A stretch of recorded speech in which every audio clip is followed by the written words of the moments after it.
welcome to episode 26 of your favourite geek podcast. Where was that going? Your Easy favourite for you geek to say. podcast. Yeah, it wasn't. It really wasn't.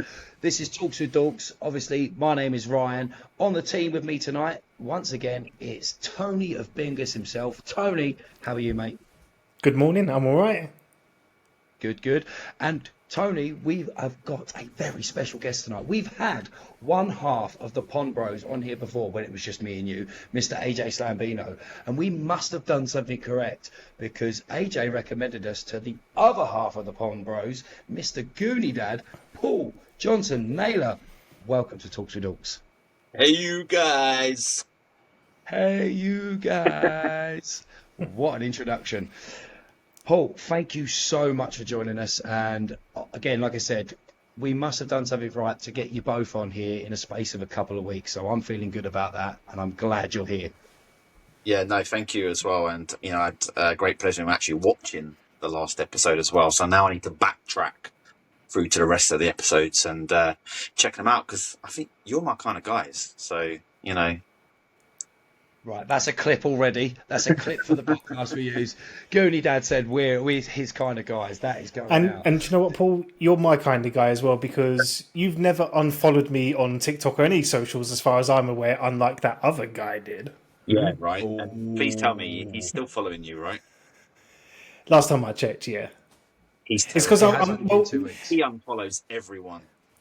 It's in his interest now because he knows I'm sending him a box of treats and snacks, so it's in his interest that he keeps following me. Yeah. We were on a phone chat today, and you told me already that you're sending him a package.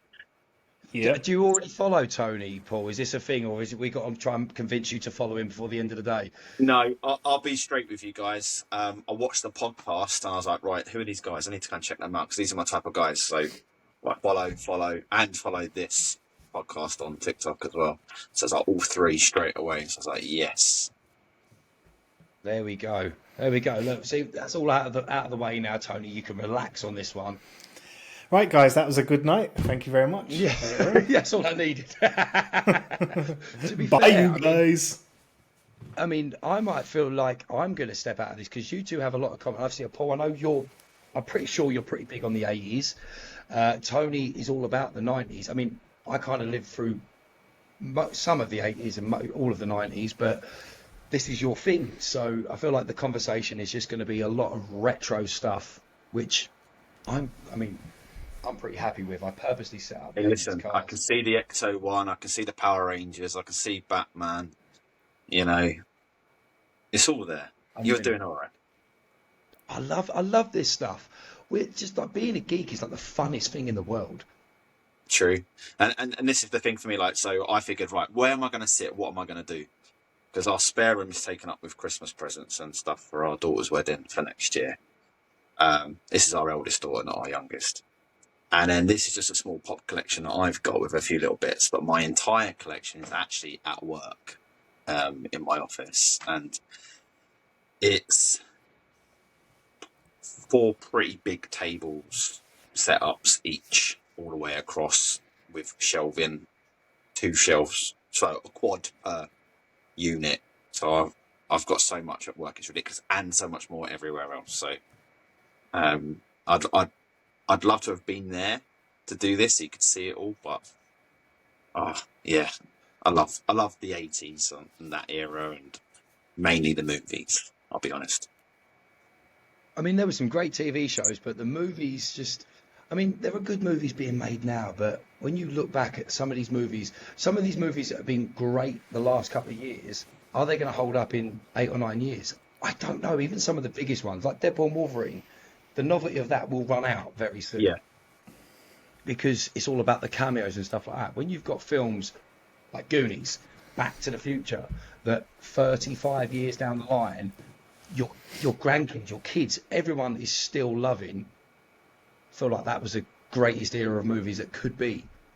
Yeah, I mean, there tends to be more films from the era, and the ones that kind of stand the test of time. I know you said Back to the Future, which is a great, brilliant trilogy. Number 2 is my favourite. I've just got to throw that out there. Me too. Of the 3, but E.T., amazing film. hasn't been another film made. And it's those types of movies where another film hasn't been made. So it seems to be those films that has no sequel have done pretty good. And like you said, can stand the test of time. I think if you stuck Goonies on today to a young audience, I think they would enjoy it today just as much as I did back then.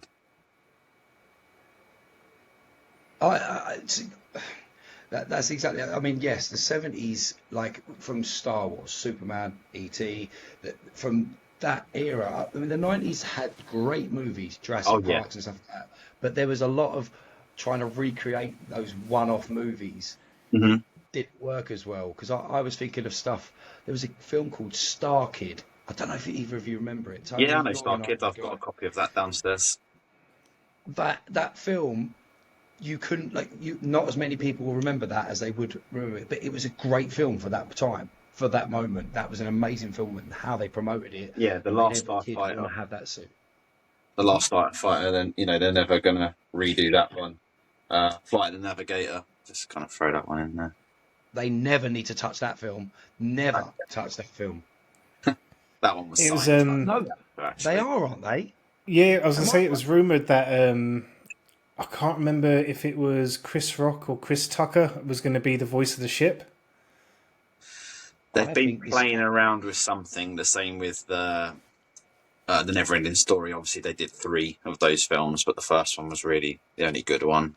And now they're doing something next year with Never-Ending Flight of the Story. Navigator. You know, They going are back to what you were remaking. saying about, sorry, about the test of time and about youngsters. So I've got an 11-year-old, and so I will get her to watch a lot of films and shows that I watched as a kid.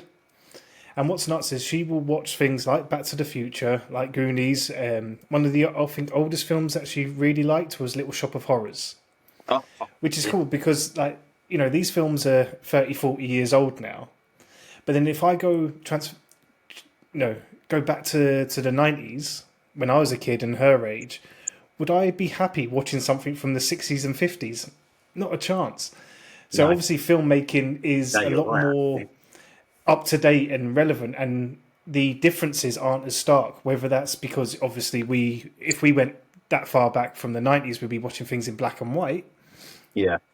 So I don't know whether it's movie quality, movie budget, script, but something seems to definitely last and resonate a lot longer than the vintage films did when we were younger. Yeah. Do you know what? That's a really good point. I've never really thought about it like that as well. To say, would I watch something 20 years, 30 years backwards from that point in my life? Yeah, Probably not. There is If I'm probably honest. certain stuff. I mean, I remember like Gone with the Wind, like, being told about that when I was growing up and stuff like that. But they never struck me. I've never watched. I think I've No. seen that scene where I feel at the like end. there's just something about the scores, the music that kind of went with the films that just seemed to stick in your head just that little bit more. And I feel like there was a certain, like Ferris Bueller's Day Off, you can always, oh yeah, and then the track starts and you're just like, oh, Ferris Bueller, and then you think Beverly Hills Cop, when the track starts, I don't know why, it's just something about the music that sits with the movies just blended so well. And you don't really get that today. You do get good movies with good soundtracks, but not like all the way through that matches with the movie and you can connect the two. do you A think lot of there's the a music. commercialization to that? So how you're just saying things like Back to the Future. I know it had the Huey Lewis Yeah. soundtrack as well, but the score was massively important. E.T., Home Alone, all these films Yeah. had a score that was married to the film. Whereas now I feel like the scores take a backseat to the commercial. Here's the single and the Yeah, album you're right, to the actually. movie. Yeah, I think you're right. It's The just art's lost. Art is lost. It's yes. also down to that, like the music. Obviously, a lot of the movies now, like the Marvel movies and stuff, are now using music from like the 80s and 90s because they're going for the fun tracks that were Guardians of the popular. Galaxy was a great I just example of that. dread for our grandkids, and again, in 30 years, when they're coming back 30 years to use music, they're going to be using stuff like Hot to Go by Chapel Roan, which I get asked for all the time, and I just don't want to play it. It's not these songs that they'll be choosing in 30 years. I feel for them because at least they're going back now, and the kids are getting to learn cool stuff. Like I get asked for the most random stuff. Billy Ocean, "Red Light Spells Danger." Why do they know that? It's in something, or it's been big on TikTok. Yeah, They're yeah, asking for true. classic music. But Classic music in 30 years is that's why I scary. think that Stranger Things has been a very popular TV series for the audience of today. I think that's probably, and Cobra Kai. But Stranger Things has that right connection, set in the 80s, covers everything that we had, all of the music that goes with it, and it just blends perfectly well. But it's the youth of today that enjoy it. And then Cobra Kai just has that nostalgia with lots of nods for us, but tells a story today that both audiences can enjoy. And I think that's what's amazing about, I think, our era, 80s and 90s. Let's go with both. That we're coming to the end of 2024, and we're all enjoying stuff that has nods to two brilliant decades for movies and music. Mm-hmm. And Cobra Kai, Tone, have you got there yet with Cobra Kai? No, I'm only just done with Karate Kid 2. He's just finished Karate Kid 2. We did an episode a few months back now, wasn't it? I think it was like June or July, where me and Tony, I was selling Cobra Kai to Tony, Okay. and he'd sort of like didn't. What was it? You with Karate Kid? It wasn't your greatest memory, but you rewatched it and actually found. Do you know what? Yeah. This is an amazing movie. I need to get forward, but just hasn't had time to catch up with it all. Yeah, watched it as a kid. It was meh to me as a kid. Okay. Watched it, a few months ago, and up there easily in my top 20 films now. Nice. That's like the actual story, the acting. Yeah. Well, I'll be honest, Paul. It's tragic the amount of films I haven't seen. So pre-lockdown, between me and my friends, I was infamous in my circle for not seeing the films. Just the films, Up until lockdown, I maybe saw about 6 films in my life, and Home Alone 1 and 2 were 2 of them. I was just never a film kid. Never watched films as a teen, and then lockdown happened, and I've got a spreadsheet I'll share you in of like the films that you're meant to watch. Goodfellas, Godfather, Casino, all the Star Wars, Lord of the Rings, Harry Potter's, Jaws, Rockies, all of these.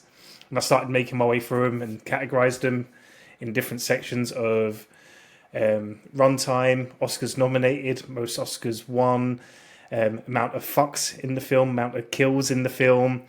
So I've got a cross-reference spreadsheet that I'm really proud of, that I'm still working my way through. That's cool though.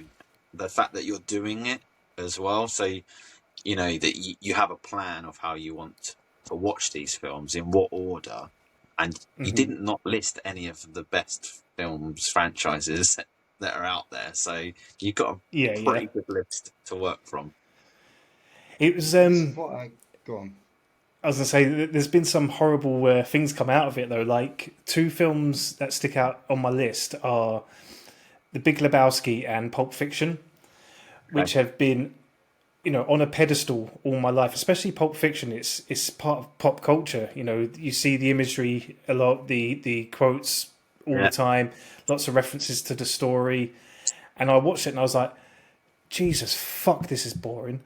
And I don't know if it's because I had been quoted it so much and I had been hounded by Pulp Fiction pop culture for so long that I couldn't even fathom what kind of amazing film this was. And then I was like, I've literally seen all the best bits in GIF form now. This is not the film I thought it was going to be. And Big Lebowski just didn't hit home.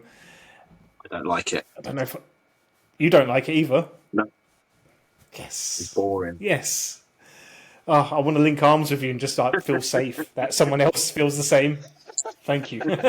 It happens. So many people have gone on to me about Game of Thrones, and I've tried 3 times to start Game of Thrones, and I'm not into wizards. I can deal with certain things with wizards, but Harry Potter and Game of Thrones, I could never just enjoy it. I've Never watched all of watched an Harry episode Potter. of Game of Thrones. No, I mean, okay, it Doesn't was appeal pretty to cool me. to see. I mean, I think like the first or second episode, Aquaman was having quite rough sex, and it was like, whoa, that's a bit different. I know that was first, but I got to it after Aquaman. It was a Yeah. little bit like, that's cool, but I don't think I needed to see that. No, I that think, I think for me that's another thing as well where I, you can make good movies and good TV series without having to have that in your face all the time. So um, I'm a family man. I've got two daughters. I want to enjoy movies with them around me, and I can't, or TV series and stuff like that. So it just doesn't really appeal to me. and having stuff that you watching when they're not in the room and they're having to turn it off when they walk in, like, oh, they're gonna think that's weird watching this stuff. It's that sort of thing, isn't it? Right. So we've been asking this, and we touched on it very Yeah, simply beforehand, yeah. because Woody did ask. He wanted to know the reason behind Goonie Dad. Okay. Obviously, it's something to do with you being a fan of the Goonies, but how did this become a gimmick? What, with Goonie Dad on TikTok, Yeah. or just me being a fan of Well, the Goonies? Because they're kind of two well, very different stories. we can do both stories. Which one was first? I'm I'm sure going it to leads go into. with, being a fan of the movie itself. So there's kind of two sides to it. When I was 8 years of age, my parents were going through divorce, and I'd never been to a cinema before. I just automatically went to say movie theatre because I'm almost Americanized. So a cinema, and as in Harrow. And my mum took me to go and watch the Goonies. Didn't have a clue what it was, but it came on, and for 2 hours I escaped. Forgot about my worries, my concerns about what was going to happen with me as a kid and my younger sister and brother, and I've just forgot about everything. And I came out of there and I really enjoyed it. And that's my first experience of going to a cinema. I'd never done it before. And, it kind of just stuck with me as being a film that I enjoyed. And then I continued going there as a kid growing up. I was 8 years of age. I should have pointed that out. I don't know if I did. You did, yeah, yeah. Okay.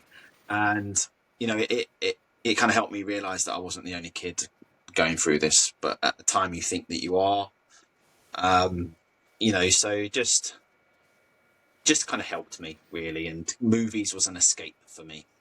And that's what my teenage life became as well as I grew up, with just being a fan of movies. So I knew as I grew up that I enjoyed all sorts of movies. And I don't think I can honestly say Goonies was my number one film, because I didn't really have one. It was just something that was there. But as I've got older, I've realised how important that film actually was to me. So then when I was made redundant from a job, 5.5 years ago, it was a film where I put it on when I was at home. I was at home for a week. I had no job still, and I was struggling, and the world seemed very dark, and I had very dark thoughts. And I put this film on, and I just watched it in a different way as an adult. And it made me think about things very differently in relation to don't give up, surround yourself with good people, believe, go on an adventure. Kind of woke me up, a bit of a wake-up call that I needed, just to stop feeling sorry for myself. Get up, get out there, go and find a job. Yeah, I have responsibilities. I'm a husband, I'm a father. What good are they without me? I need to do this for myself, and I need to do this for them. And yes, it's just a film, but it kind of gave me that wake-up call. So I realised that it's helped me twice in my life, Yeah. the movie. So I look at it now as something very different, and I just fell in love with the film, and I wanted to know more about the movie and the history of the movie, and then to collect as many different formats of the film as possible. I think I'm up to 22 formats of the film right now. To the point where I had a dream of visiting the Goonies house, but TikTok came about lockdown, and I joined it. I was bored, didn't know what I was doing, and I kind of had no way of connecting with people, and I was struggling, and I didn't know how can I connect? Who am I? What am I? Who's going to enjoy Paul Johnston-Naylor? How's that talking part? So I was like, right, I love the Goonies. I'm a father. Let's go with Goonie Dad. And then, strangely, people will come in onto the. Do you know that Goonies is a movie? Do you know that it's? Oh, is it? So people were reaching out of me to talk to me about the fact that my username was the same as this film. So it just became a good talking point. Like right now, the fact that we're talking about it and why, it became this opportunity to come out of my shell a little bit, have a bit of confidence, talk about something that I'm passionate about, and then it kind of moved and steered into other movies from that genre, being a Gen X kid, cartoons in the 80s, the music, it just opened that door. It was a great opportunity for me to have a bit of a shield because I was scared about me being Paul Johnston-Naylor, and I'm a Goonie Dad, and this is what I'm about. It's hit so many like different, what's the word, like memories for me of why I do what I do, why we do this. It's because it's a love for something. My favourite film, you can't see it in the background, but I've got Stand By Me is my favourite film of all time. Brilliant film. So, right, it's one of the. I mean, It literally, will be very pleased with that. I have these, yeah, uh, which I've had this conversation so many times. Do you know how difficult? When I got this, I was working in Malia at a tattoo studio, and obviously I'm having to deal with a lot of 18, 19-year-old British kids. They're like, "Oh, what's your tattoo?" And I'm like, "Have you seen Stand By Me?" They're like, "No." I'm like, so I've got 4 12-year-old boys I've never met tattooed on my chest. And unless you've seen this film, it means nothing to you. It just means I look very weird. Yeah, until you said that, I didn't even twig. It's a great tattoo when you know it, but realistically, I That's a should have brilliant maybe film. gone with. Brilliant. It's because like Goonies. I mean, yes, Goonies has a little bit more fantasy to it. Mm-hmm, But they're mm-hmm. simple. Very real. They're simple. Stand By Me. They're real. Yeah, and that's what I've always attached to it. I mean, I've got Superman, I'm Batman, I'm Power Rangers. I love all of their stuff, but Stand By Me just captures me every single time because it's just about them 4 very well chosen actors as the Mm-hmm. kids and the rest of the car. Kiefer Sutherland that Yeah, just unbelievable.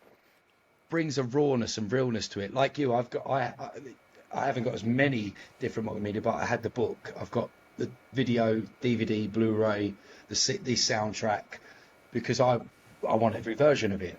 Even though I've seen a million times, I Yeah. want every version. It's a hold on.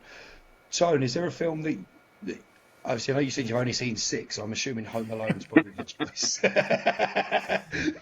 Is there a film like that holds on to you like that? Yeah, Lion King. Brilliant film. Yeah. And do you know what? It's a little bit similar to you, Paul. I'd gone to the cinema beforehand. My first film was Aladdin a few years prior to Lion King. But yeah, it was Lion King came out at a time where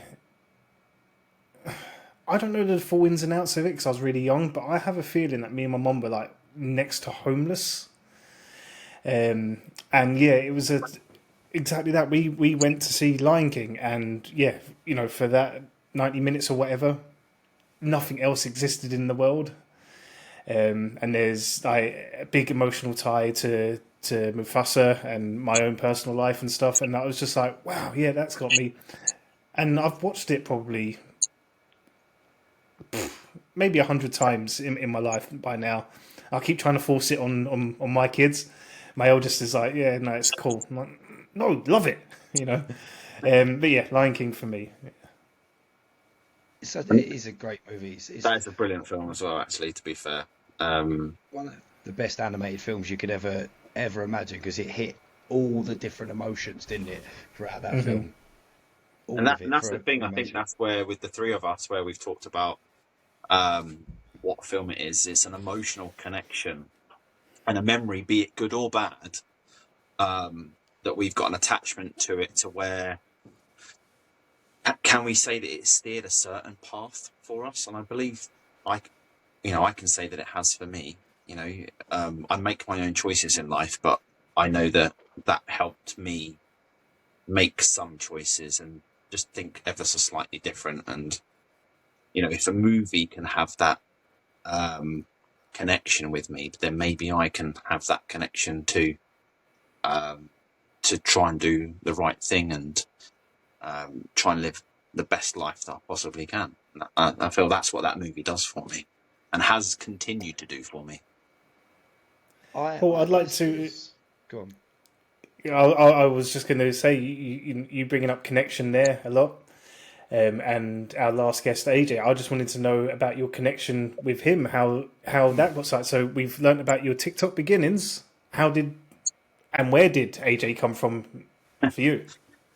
So again, through doing the TikTok side of thing, kind of started to go down the route of being fascinated with the differences between UK and America.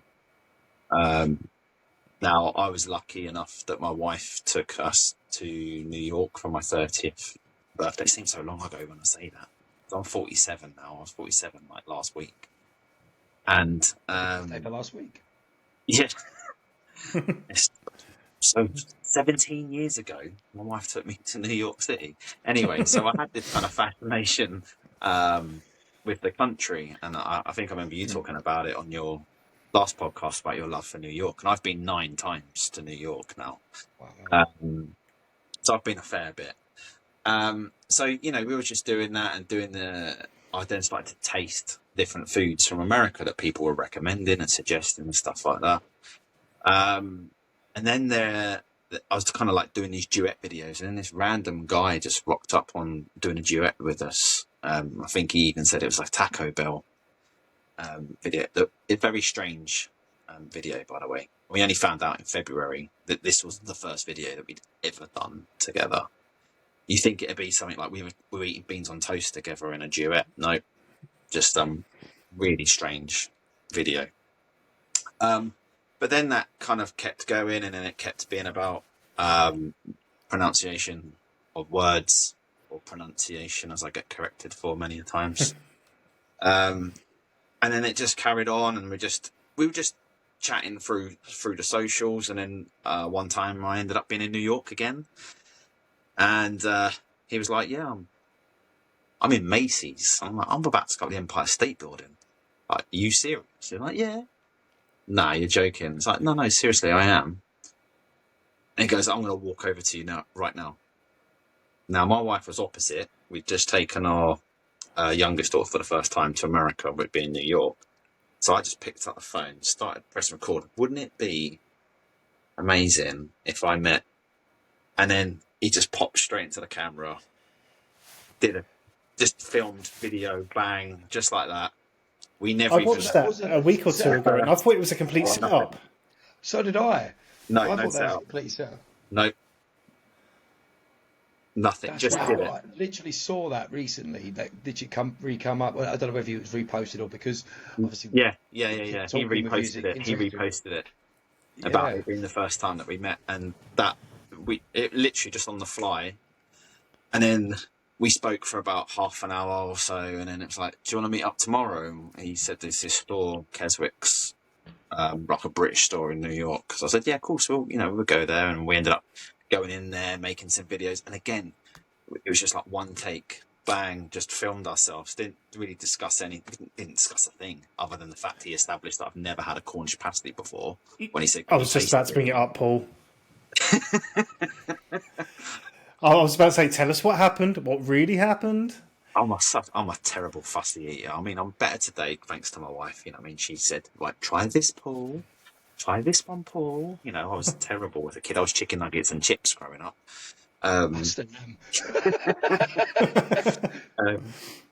So I tasted it, and it was actually pretty good. I felt scared that I was going to spit it out there and then in the video, but it was all right. But you've got the views. It's weird that I had my first very British established from Cornwall, a Cornish pasty in New York City. Have you had a British one since? I have, yes. We went to Cornwall earlier this year, so I Yeah. actually had an official Cornish pasty. But yeah, that was kind of that one kind of afternoon that we just hung out together, and time just flew by. And next thing you know, we're still talking every day and chatting every day. And then the next thing is like, I'm coming to the UK. He was planning to come and see the AEW event. I was like, yeah, so am I. I'm going with Georgie Buzzsaw. Quick plug for Georgie Buzzsaw right there. And we met up, hung out there, and then it's like, cool, what are you doing tomorrow? Do you want to come over? And it's just continued to evolve. Like, then they had such a good time that they came back 3 weeks later, had the best roast dinner ever from my wife. He will say that for the rest of his life. Not being forced, but he knows it's true. What was the meat on the roast? We went with chicken because we had to do the bread sauce. Yes, so we had to experience bread sauce, the stuffing. But we did pigs in blankets. We did stuffing with sausage meat. It was almost like Christmas dinner, but without the turkey. I went all out. The whole table was set the top-notch roast. Select your own bit of food. Honey glazed carrots. I think we had something crazy like that. So you'd think the king was coming around our house, but how my wife set it all up. But it just kind of evolved from there, and then we've been to him in Atlanta, or Atlanta, as I get corrected for that as well. And then we went to Pigeon Forge, Tennessee, earlier this year. Stayed in a cabin in the Smoky Mountains. And it is the most incredible and spectacular thing ever, staying at Parkside Resort. And we're excited and happy to be returning in February. It's that fascination. We had this conversation with AJ, didn't it? When it was him saying about Harry's face. For us, we know it's like when people go, we're fascinated, we're England. Like, really? What's wrong with have you been to this place? It's terrible. But it's again, it's what they see in TV shows and movies that they want to visit, whereas it's the same for us with them, but on a much bigger scale. Oh yeah, huge. I can literally always say that I can count any state I can think of somewhere from a movie or a TV show that I want to see. Yeah, I agree. Like I was saying, we were watching Planet of the Apes, Rise of the Planet of the Apes, and it was all set in San Francisco. And we were there last year, October. And that's how I'm the same. I watch films and I associate it with where I'm going, what I've been, where we've seen. We went to the Mrs. Doubtfire house. Had to be done. Yeah, obviously. Yeah. And a few other things that, that we've done. But the thing with AJ is that we just seem to have this really good connection where we just seem to get each other, understand each other. I think he was born in 81. I want to say 81. So there is a bit of a small age gap between us, but that doesn't change. But we just seem to have the same passion and interests. We're both full-time fathers. I've been with my wife for 25 years. I should say 26 actually, because we've got a 25-year-old daughter. And then we've got a 16-year-old daughter that's going to be 16 on Sunday. And he has a son, he has a daughter, he has like a stepson, but with his girlfriend. But he's not with. He looks after him and stuff like that. So he has his own little family as well. And that's the thing, like with us, with our social media, we feel often that we've got to put it out there that we do that for fun. We do our social media for fun. The way of summing it up, how I keep thinking of it, the way you two become friends, is that scene from Step Brothers. Did we just become best friends? It's like that, isn't it? Just that instant thing of connection. Yeah, yep. It's like even me and Tony, we met via TikTok. Me and Tony, because he was doing 90s videos, and like it was like intros to TV shows or adverts and stuff, and I started duetting them. This is like when I first had like 10 followers or something, and I started duetting them. And then all of a sudden he'd message me, thanks for that, dude. and we started a conversation. Turns out we're literally, is it 2 or 3 months? Why is my TV just turned off? It's 2 or 3 months different in age, and we're pretty much into the exact same things. And I'm pretty sure, knowing my dad, he might be my brother. And not knowing my dad, you might be my brother.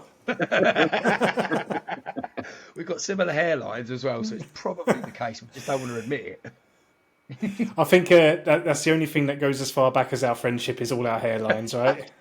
Yeah. Funny. So, Paul, you Yes.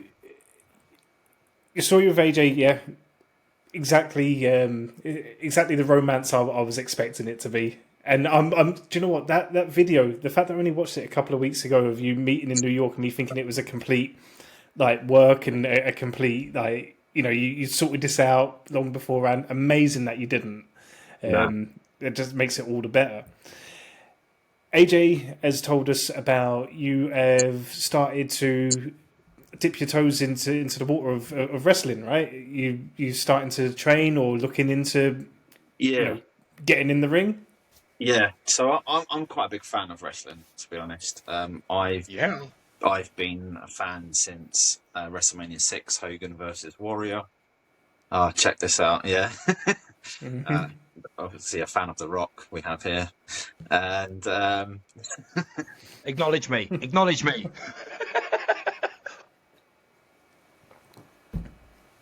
Come on, Toad. Get your fingers up. All right. So. yeah, so I was very lucky as a kid to be able to have Sky Sports back then and watch WWE when it was WWF, and always loved it and continue to love it till this day. And with my connection with AJ, it's one of our hot topics of what we talk about, things that we're interested in, and it being wrestling. And then learning that this guy has been in the wrestling industry for 20 years. And then when I've watched some of the videos, I'm like, I feel like I know this guy anyway, which is bizarre because I watch a lot. I watch any wrestling that I can actually watch, and I have done for years. I'll be that tape cassette guy getting it from a friend called Mark, say, record everything, give it to me. And any independent wrestling, I want to watch it. So all the New Japan stuff, I'll be watching it too. Was you one of the 4 people that watched the wrestling channel then? Yes. Yeah. There's 3 of us here in one room. And amazing. I just love it. And then, I always said to AJ, look, I'd love to have got into the ring. I just, for whatever reason, I didn't know how to pursue it, when to pursue it, what to do about it. But every time we spoke, he kind of got giddy all the time. And, I was always in awe about the stories that he would tell me, and he name drops like no one's business. Of like, we know. So do I. I used to be on the road with MVP, and I'd be in the ring with Steve Carino, and then I'll be doing, and I'm just like, you do know who these people are, don't you? Yeah. And it's just always exciting to listen to his stories. But because we were always talking about it, and I talked about, I'd love to have done it, but the opportunity's gone. He said, I'll make you a deal. He goes, I'll come out of retirement if you train to wrestle. And I was like, man, I don't know what to do. I wouldn't know where to start. Nothing, So I kind of put the feelers out there, and I was really lucky that a company called New Force Wrestling kind of put out a post in Uxbridge where they have a wrestling academy. Say, hey, look, we're starting up an academy. They have done one before. We're kind of relaunching for new people to come and join. And my coach, I've got to give my coach a shout out, Richie D. Light. I've got to give him a ring name. I know Richie you know. D. Light. Correct, and I know you know because I checked it out on Facebook and saw a mutual friend. No way. Yeah. Richie Delight's he's wrestled for me.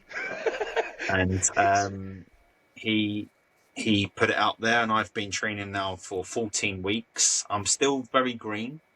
I'm not going to sit here pretend. But I'm enjoying it. I'm turning up every week. I'm doing the best that I can for 47 years of age. But I'm showing up, and each week I'm learning something different, something new. There's a show on this Saturday that I'm going to be there, going to support, set up, support the guys, take the ring down. You know, Pay them dues. learning the business. Yeah, but I mean, I look at it from a point of I want to show my respect for the people, the business. I'm not going to go in there be completely naive, and you know go there with this. I don't know, put on a charade or something like that. You know, I know my capabilities. I know what I can and can't do, but at the same time, I'm going to go there and not take anything for granted. Listen, learn, do my best. I know I probably only have a few years in me to do it, but I'm going to take this opportunity that I have in front of me to do it. The more that I've been doing it, the more I'd love to one day be on their show and perform for NFW, with the bigger dream of myself and AJ tag teaming up as the Pond Bros and going international. But again, I know I'm not going to make it mainstream or nothing like that. I'm not stupid. Manifest, man, manifest.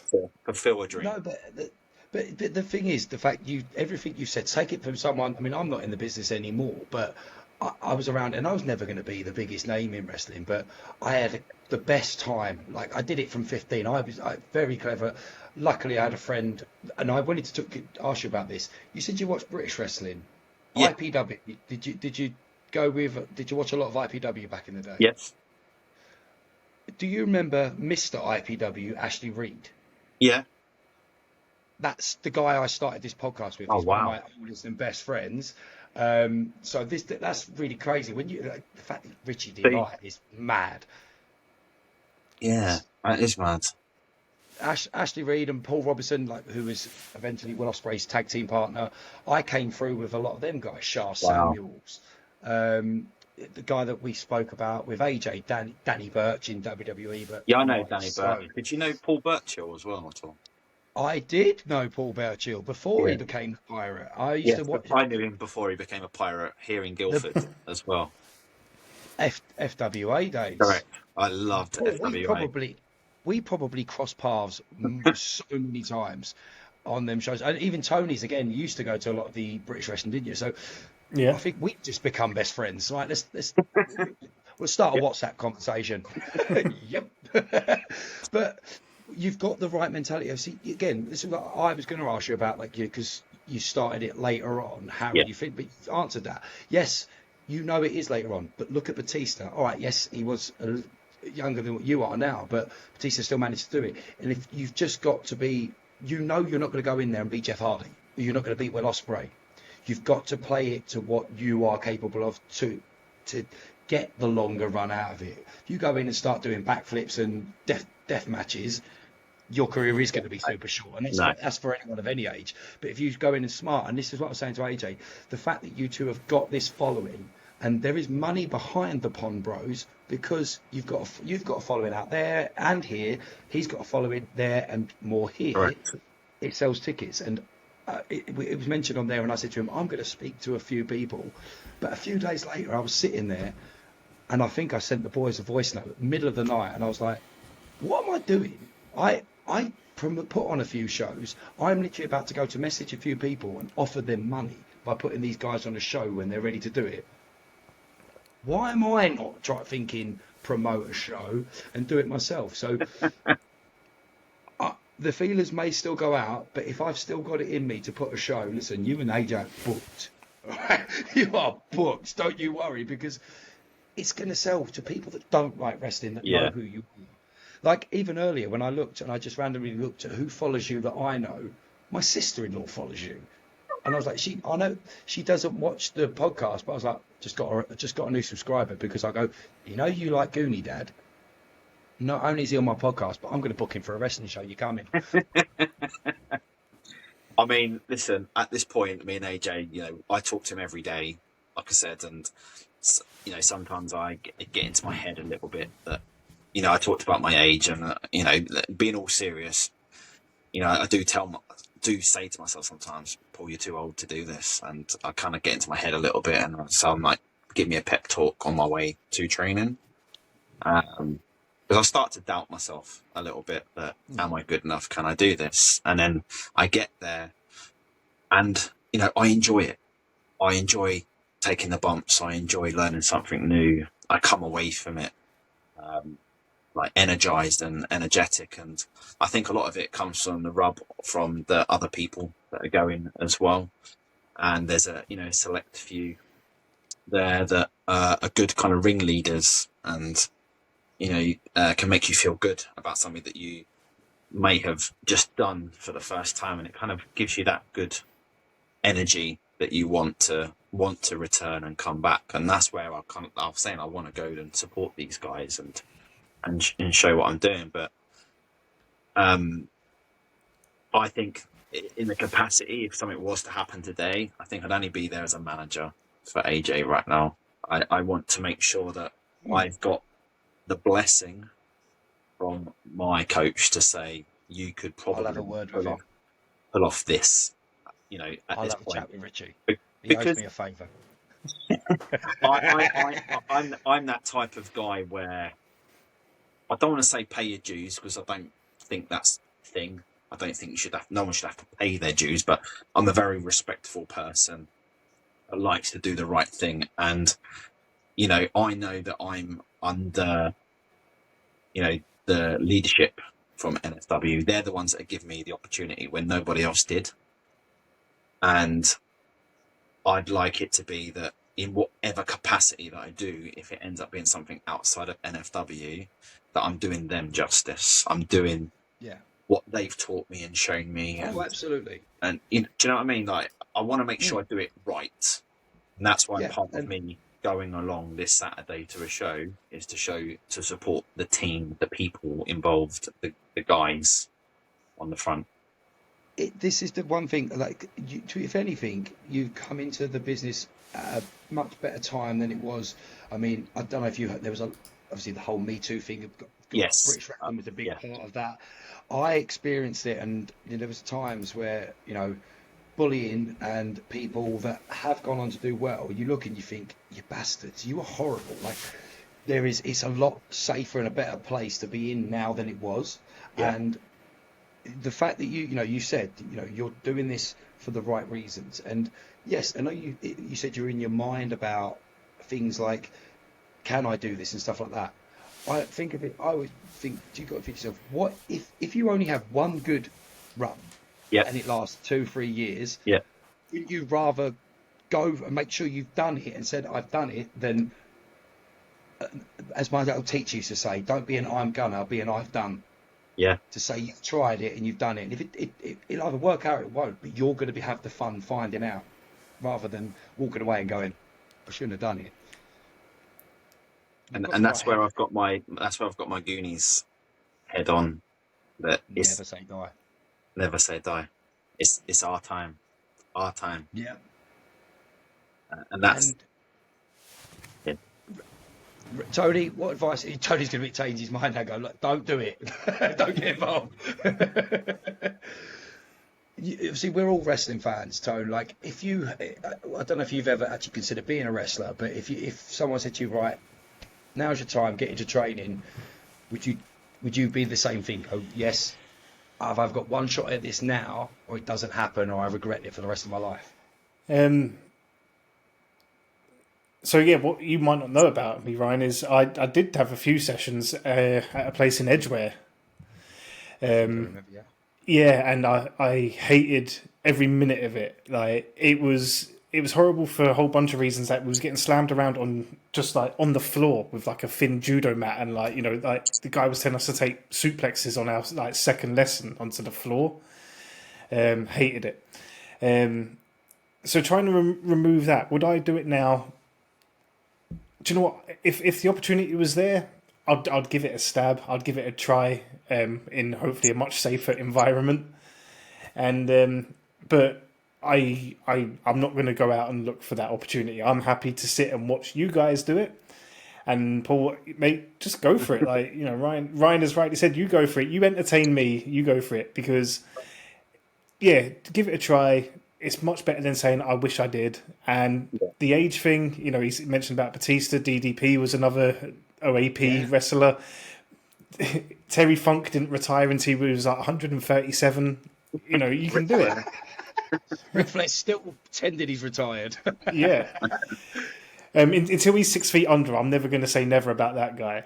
Yeah, true. But yeah, man, like go for it. And Ryan's right. Like he said about even if it's a short run, brother. Like I'll be real. Like I couldn't even imagine having one match in front of a room of people, let alone a run in front of possibly hundreds of people.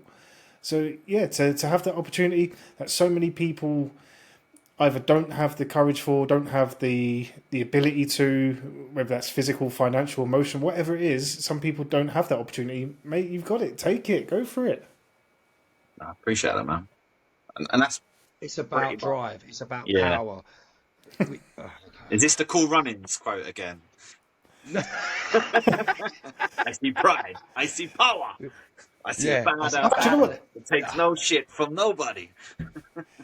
I didn't realise that relationship between what I thought Ryan was doing was the Rocks on Tech Nine's single. I thought that's what he was going at, but yeah. I was. It's almost the same thing. Very The Rock and Yul Brynner are the same. They are one and the same. Never seen them in the same place, actually. But yeah, no, I mean, like, the fact that, because me and AJ talk about it a lot, and the opportunity and, the fire in his belly is well and truly lit. He's 3 matches back coming out of retirement. He's wrestled in TNA. He's wrestled for a whole year on Ring of Warriors. I think it is Ring of Warriors, which was like a TV series for a whole year. He was managed by Disco Inferno. Nice. There's so many things and connections that he has. And the fact that he says to me, and I think this is the bit that kind of makes it more real, he wants to tag with me. Yeah. It's not about me wanting to tag with him. He wants to tag with me. He wants to fulfill my dream. And this has become a dream for him that he didn't realise that he wanted. And that's something that's really exciting. That it's something completely different. That's the rest of the brain. Like you had that instant connection as friends, and that's what makes a good tag team. Is a team that know each other. You did videos without thinking, bang bang bang, and they went off. So that's what makes a good tag team. Is you finish each other's. Tony. Yes, sandwiches. Yeah, sandwiches. We're not there just yet, but we're aiming to do it. No, but that is the fun video if you've never seen it. Yeah. They don't say sandwiches, they say sandwiches. Sandwiches, yeah, exactly, yeah. But that's it, you've got that connection, and that's he's probably found, again, it's that wrestler thing. Like, hang on, I've got a connection with this guy. I don't know if he's ever been in a full-time tag team, but he's knowing that. Yes, he was. The good thing. Big time tag team. That's where it was the Slambinos. It was a tag team, where Disco Inferno was the manager of the Slambinos, and then prior to that, he was. I'm in so much trouble because I can't remember the name of him, but we can save that for the duo podcast. But he's still got a wrestling t-shirt on wrestlingtees.com that's still available to purchase of the tag team. That's still out there. Who can say they've got a t-shirt still on Wrestling Tees? That's quite a big deal. His match that I saw in TNA is R-Truth, that he wrestled against, and Road Dogg, Jesse James. It's mad when I talk about it. Sometimes I'm thinking to myself, I'm going to tag team with this guy. It's when you've met, you get into the business, when you look like the name dropping I did with some of the things. Another one that I always forget to mention that came through the same school as us was Nick Aldis. Started with, Wow. And he walked in and you were like, right, well, I'm not going to be considered for a match, am I? Look at the size of him. Yeah. he walked in looking like he should go on the next series of UK Gladiators. And guess what he did? Oh, UK yeah. Gladiators, yes. He did a Gladiator theme for a little while, didn't he, as well, when he came in? Yeah, and like it's like again, Ash, the guy I started this podcast with, I always say to him, because injuries what stopped his career. You go onto YouTube and search some of the videos. There's matches with him with Kevin Owens as Kevin Yeah. Steen, Wow. Neville Pack, Yeah. Yeah. matches with him. Some of the biggest Japanese guys, and it's insane when you look and Will Ospreay, Will Ospreay and Paul Robinson were like the shorter, the Rey Mysterio, the cruiserweights of British wrestling before he got injured. Him and Paul went and became a tag team, and Ash kind of, I hate using the term got left behind, but it put a stop to what he was doing and a momentum of a career that was phenomenal. And to say he's done that and he doesn't like reliving it as much as I will boast about it as I am now, because I said, that's one of my best mates. Like, this guy's done it, but to him, it's a sour memory because of what could have been. Yes. But I was always say, you did it, dude. Yeah. You got there. You wrestled some of the biggest names in the industry now, 2024. It's true. It's true. And, that's the thing. I'm working towards 2025. When in 2025, I don't know. But like I say, it's about earning my place. Doing everything the right way, listening to my coach, and just being there. And, it's very different. It definitely takes its toll on you. I'm not going to lie. But I'm enjoying every minute of it. And I'm just really happy with how it's going. And I'm looking forward to what next year can bring. And with what Tony said, even if it just gives me one good match out of it, I'm down for that. But I want to do it well. And that's the thing. And that's the bit that I take. Moment. Yeah. Whatever it takes to have that mania moment, so you've done it, so your kids can see you've done something you love. I'd love to see my kids, especially my eldest daughter Amy. She's a big wrestling fan herself. To watch her dad in the wrestling ring would just be unbelievable. She'd be the loudest person there for sure. I've only got one actual child and two stepkids. My last match was 2018, literally 2 weeks, funny enough, before I met my partner. So the stepkids have never seen, they've heard me go on about it and how I used to wear spandex and grab other men. Just reminded me of something. Yeah, but like that, they've never got to see it, and there's always in me that I need to do one last thing for them to see it. My little boy's autistic, so I think maybe might be a couple more years before he understands that's daddy. So, but it's something I've got to do, and that's again when I started thinking of you and AJ. I said to AJ, I'm not going to lie, it's potentially going to be me as the heel with some big guy against you two. That's where my head's at the moment. I feel like I need to put this show on for my own, not just for me, but for all of us to do something. Because we were talking about calling it Dorkamania. Why not start with something? We want to keep doing this and expanding it and making money. Let's put on a wrestling show. Yeah, damn, come on. Damn right. And what did it remind you of, Paul? It reminded me of the fact that the good thing for AJ as well, where you talked about, and I said, look, my opportunity to wrestle in front of my daughter, that, he's been with his girlfriend Sid for a few years now, and Sid's son Titan, they've never seen him wrestle ever. But because of this and what's happening now, they went and watched him wrestle when he came out of retirement, and that opportunity to say, this is who I am and this is what I did, and this was my passion, this was my life, that they got to see that, and I think that's what's become cool about it as well, that he's had this this opportunity to start again, and with his new life, his current life, show them wrestling, and they loved it. So that was pretty cool. I could literally talk for hours about the British wrestling. We haven't even touched on like actual WWE talk, but I know we're getting pushed for time. How are you? How are we looking your end? Just okay, right. That's good. That's always good to know. Just before we carry on with a little bit of wrestling, because one Yes. thing we forgot to mention Yeah. about the Goonies was Okay. the clip and that we posted from our TikTok. And when, because Woody, who would have been here tonight, he said, I'm going to use some older clips from old episodes just to get people talking. And when he showed me that one, I was like, I really hope this gets Paul talking because I actually know it kind of got debunked, but it was a very strong like Yes, super strong. announcement. It hit national press about Goonies 2 being released. I think I'm not going to say what newspaper it was, but I'm just going to say that it hit national press and it was all out there about it. And it's not true. 100% Goonies 2 is not on the cards, not in production, not anything right now.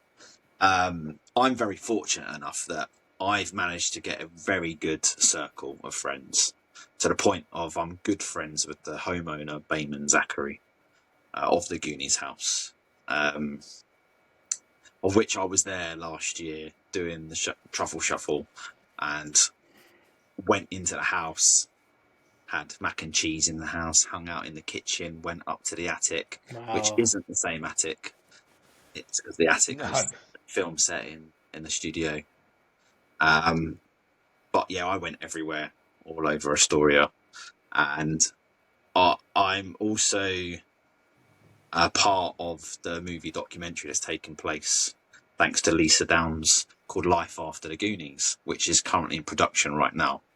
And I've been fortunate enough to be involved in it and connect Lisa with some of the biggest Goonies fans in the UK and USA for them to be interviewed and be a part of this amazing story, to where I should be there in June next year for the 40th anniversary. So I can tell you straight up that there is no Goonies 2, but there is Life After the Goonies. Ah, okay. Brilliant. Nice. Okay, but Tony, was it you that asked the question about if there was one? Yeah, Was it me? and do you know what? I'm going to change that up a little bit, just given what you've said, and answer this positively or negatively, whichever way you want to go with it. I'm happy to answer this Out of question. out of the possibility of a sequel or a remake, which would you say is the better idea? Which is the worst idea? What would you? What's your feelings about either or? Okay, so several things to that because I knew this was going to come up, and I love it because even though Goonies 2 is not happening and it got out into the press, I love the fact that it got people talking about the Goonies. You know, that's one big positive thing that's come from it. It's got people talking and remembering about my favourite movie. In relation to what would I prefer, a sequel or a remake? Definitely no remake. Just leave it alone. A sequel or a spin-off? Yes. I personally would love a prequel. Let's talk about Chester Copperpot. Let's talk about how that guy got down there. Who got out with the map? How did the map get out? There's a whole story to be told there. And if they wanted to go further back, then they can with One-Eyed Willie. I So was going to there's say there's season kind of one, One Eye Willie. two prequels to be made there as an opportunity. I know Am that I there are dreaming this up some now? stuff in the works. I know there is some stuff in the works, something different, but I can't say any more. But there is things happening Ah, that are not to do with the movie.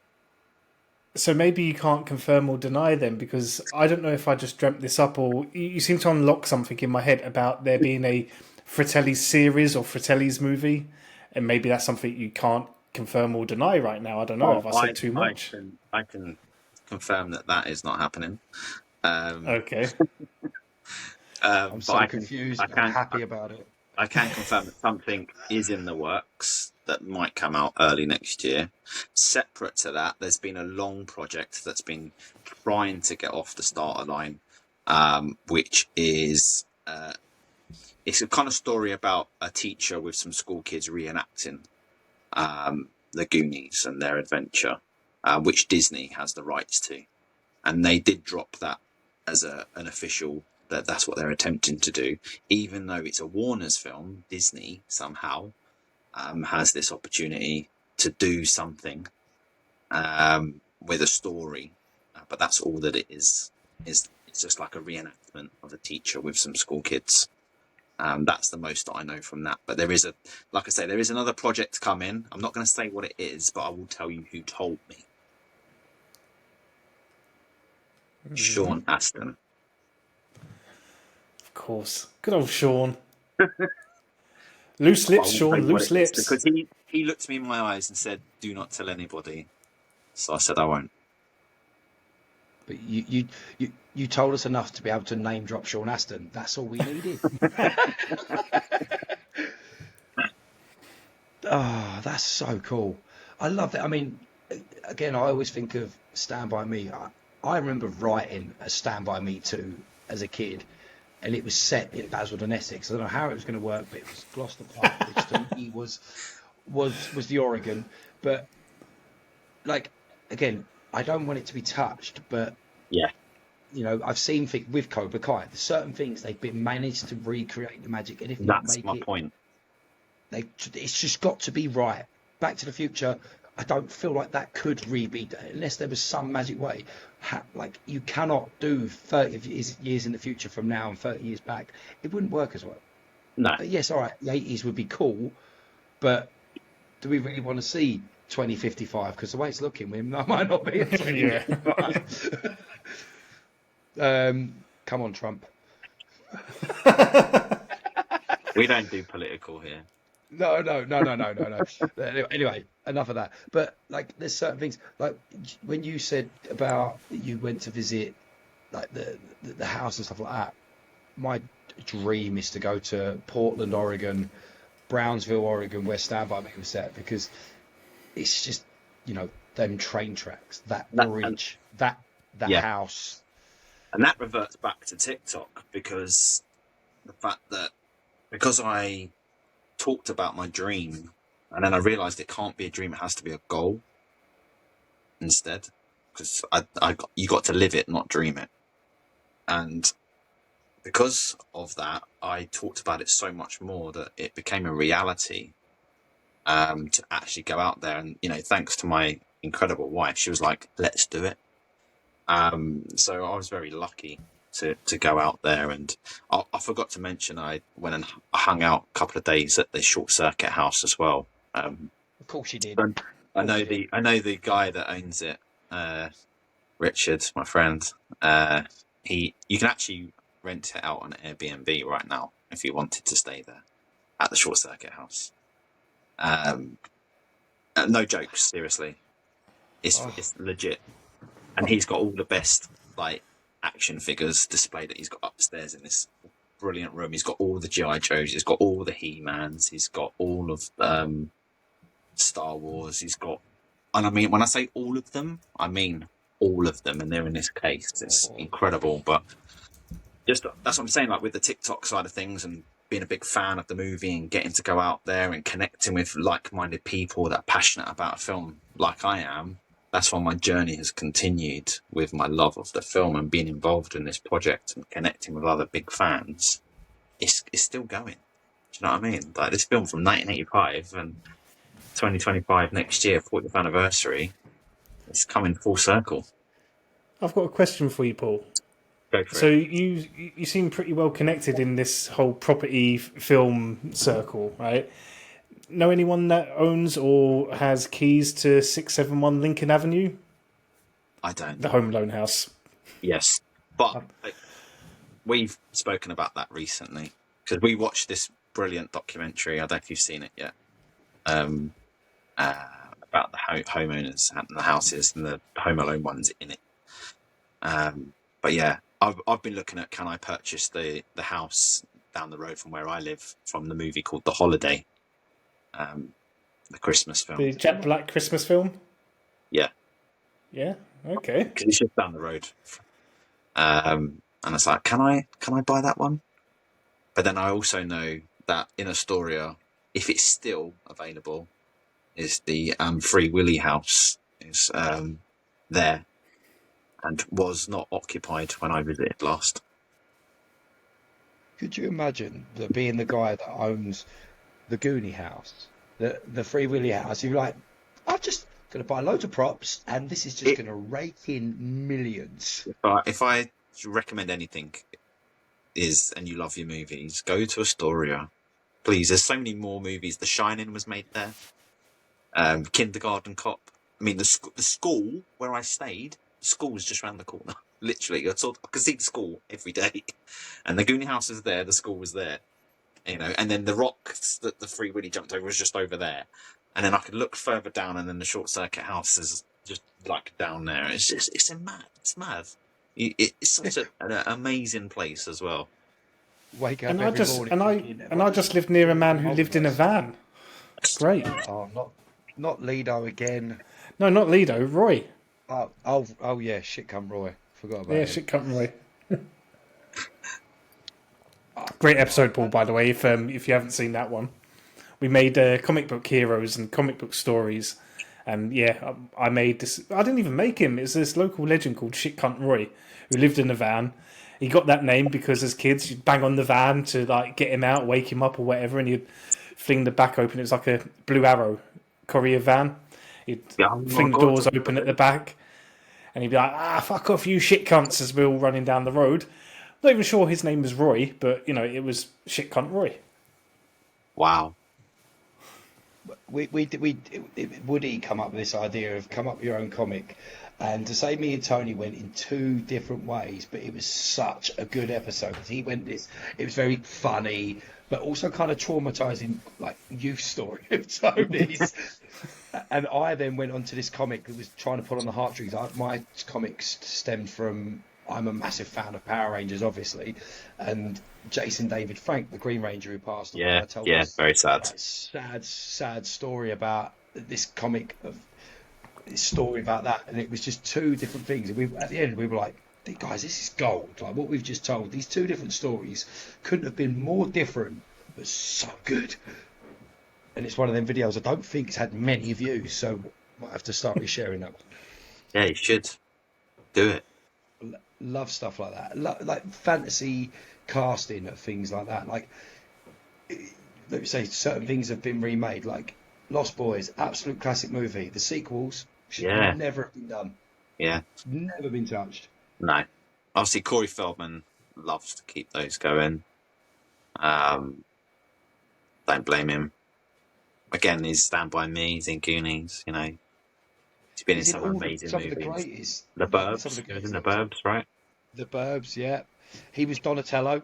Yes. I mean, come on. I know, right? He was.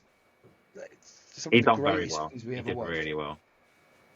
It's obviously, it's just that obviously with him, he goes into the dark side of stories, doesn't it? And it's such a, like, I remember an article I saw of Stand By Me. I bought Empire magazine purely because it had this Stand By Me, and it had a picture of each four of the boys, and it had River Phoenix, Dead at 23, Will Wheaton, Star Trek conventions, Corey Feldman, drug addict, and then Jerry O'Connell, sex addict. And that was how I learned who Jerry O'Connell was as an adult. Was that? Well, I was like, what do you mean he's not a sex addict? Sorry, a sex symbol. Like, what do you mean he's a sex symbol? The little chubby kid's not a sex symbol. Then it opened up and there was a picture of him, and I'm like, how did I not know? I watched Scream 2 yesterday. How did I not realise that was Vern? Wow. No, I didn't even realise that. No, did you not know? No. Jerry O'Connell. Yeah. You'll know who he is as an adult. Yeah. He's obviously Sliders. Yeah. The main guy in Sliders is Vern from Stand By Me. Wow. Yeah, absolute crazy. Like the kid that had never done any acting became the best looking. The little chubby guy became the best looking one of the lot. Realistically. That's nice. Wrestling wise. Yes. Okay, you mentioned that you started with WrestleMania 6.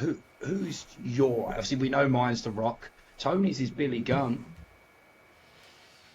The ass man. Billy Gunn's Tony's. The ass man. Boop, boop. Who's yours? Who's your go-to guy? Ooh. See, I really like Triple H, man. There's just something about him. I just remember his match with Cactus Jack. I think it was at Royal Rumble, and I think they did a move onto the pallet and it splintered into the back of his calf. And I just like how he's been versatile throughout the years, and he's still involved in the business. So maybe it's because of his involvement in the business, and he's a family man today. He's very much about his daughters. He's just slashed the schedule for these guys, and they're all getting Christmas off. He's giving all of his wrestlers Christmas off right now. I don't know. That's one that kind of seems to come to mind a lot. But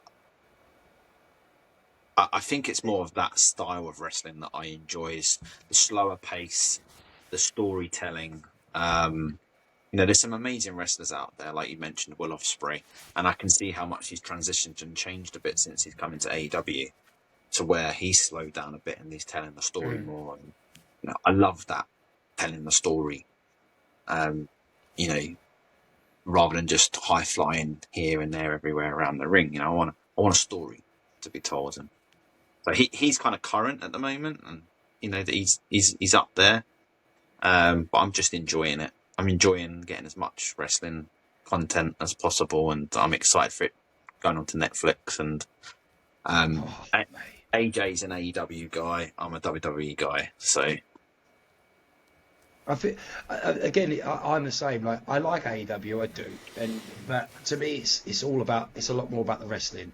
I'm older now. I mean, I know if I go back to wrestling, I can't be doing as much wrestling as I used to. So I'm going to have to be a story guy. I have to be that guy, and that's what I'm in for. I like the drama and the stories they're telling in WWE now. Jesus Christ, CM Punk being the fifth guy, I screamed. And that was just watching Sandy Zap. Oh, I love Punk. Punk, Rock, and Flair are my all-time. They're three of my Mount Rushmore. Number 4 is always up for grabs. Nice. Always. But yeah, they're like the main two, aren't they? That are out there. But I love my independent wrestling as well. I really do enjoy it. And the main top two, I think you mentioned those before as well, like Progress and Rev Pro and things like that. I've been lucky enough to see both of those in the UK, but I love the even smaller independent wrestling show as well, because people are out there to put on a really good show. That they're not doing it for the masses; they're doing it for the audience that they have right there in front of them, and that just makes an even bigger difference and more of an impact, I think. I feel like it's really close and personal. You're almost a part of it even more. I did shows in places like, I remember doing a show in Stroud, Gloucester. They travelled, they got us all in these vans, travelled us all up there. We were promised it, like this local kid that was wrestling on the show, had done all this promotion. 6 people turned up. But did we give them the best King of the Ring tournament they've ever seen? Yes, we did. We put that show on because it was like, listen, they paid their money. We've come all this way. We're still getting our wages. Let's just go for it and just make sure we get someone with a. This was back in the old handheld camera days. None of us had cameras on our phones, so it was just going for that. And they say British wrestling, like, FWA at one point was the only real British wrestling company. Then you got IPW and all these other companies coming out, LDN coming out, and it's become a decent scene in the UK, which there's a lot of good talent out there that is homegrown. Do you know what? We actually do have. I was thinking about this yesterday. I know that I said don't have me on for more than an hour, but that's because I know I can talk a lot as well, right? But listen, and I'm being 100% serious here. So we already know in America they've got 2 very, very well established wrestling companies, and then kind of a third in Canada, TNA. Right, and we've got then our 2 over here, but we still really don't have this massive UK televised franchise. They've tried. We have. They tried again recently, World of Sport. But there is something still here, because we have some seriously good talent in this country. seriously good. British strong style at its best, but we have some brilliant. There's a massive. I know we had NXT UK, but that doesn't count. Because that was just to get rid of Web of Sport.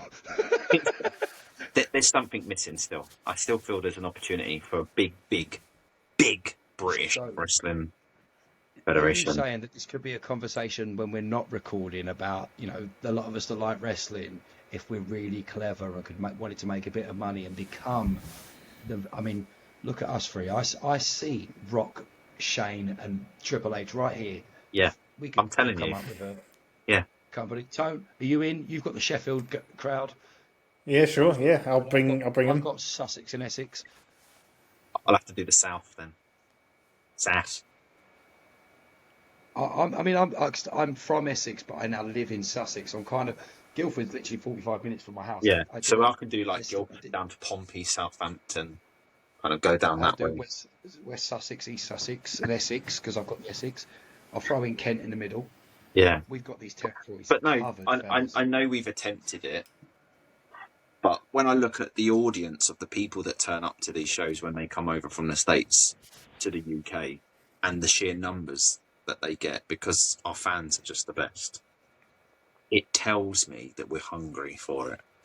And there needs to be someone with a fat amount of money to go, we need a British full-on federation and pulling all together this talent from all these feeder companies to do the same thing that took place many years ago.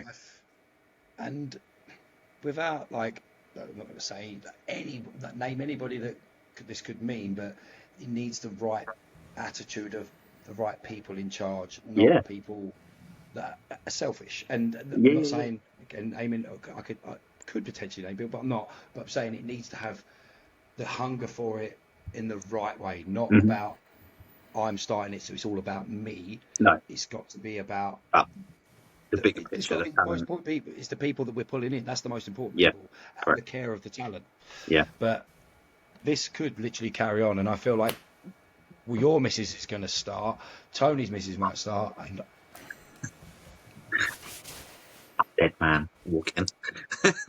Yeah, I will gladly listen. We've all become best friends with us. You haven't even met the rest of the team, you or AJ, but me and Tony can vouch for them. They're all right. Apart from Scott. I knew you were going to say that. What did we say about Scott? Or you say about Scott? Fuck Scott. There we go. So we'll get this sorted ASAP to get you and AJ together. Yes. And we can continue on. We have done an hour and 22, so we're 22 minutes over your schedule. Before we wrap up, first off, thank you for doing this. It has been an absolute pleasure. No, I really appreciate it. Feel like an hour and 23. I'm glad that you wanted me to be on it. Mate, straight away, the minute AJ followed me, I was like, I'm going to get both on at some point. I'm going to shoot my shot and do it. This is our time. That's the name of the episode right there. This is our time. There we go. Good, I was pushing for that. There we go. Sold. Tony, before I get Paul to bring up his socials and that, is there anything you wanted to know? Any other things you want to bring up? If you could eat one food for the rest of your life, what are you going to eat? Oof. Chocolate. I'm a sucker for it. Oh, man. Yeah, you're my kind of people.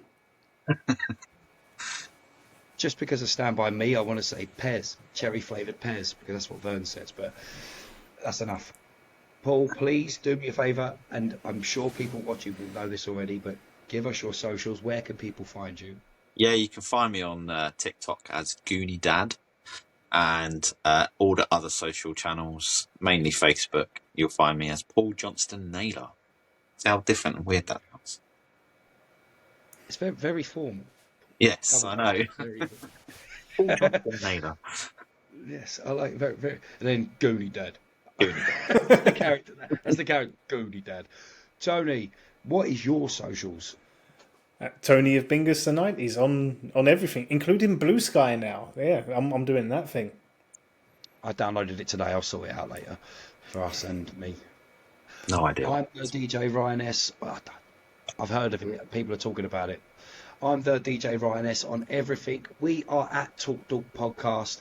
And don't forget, as we always say, if you're a card collector and you want to get yourself a discount on your cards being graded, go to treefroggrading.com and use the code TWD15 for 15% off. Gentlemen, it's been an absolute pleasure. I hope I haven't got you in trouble with your missus. Thank you. See you later. Oh, that's amazing, man. Bye.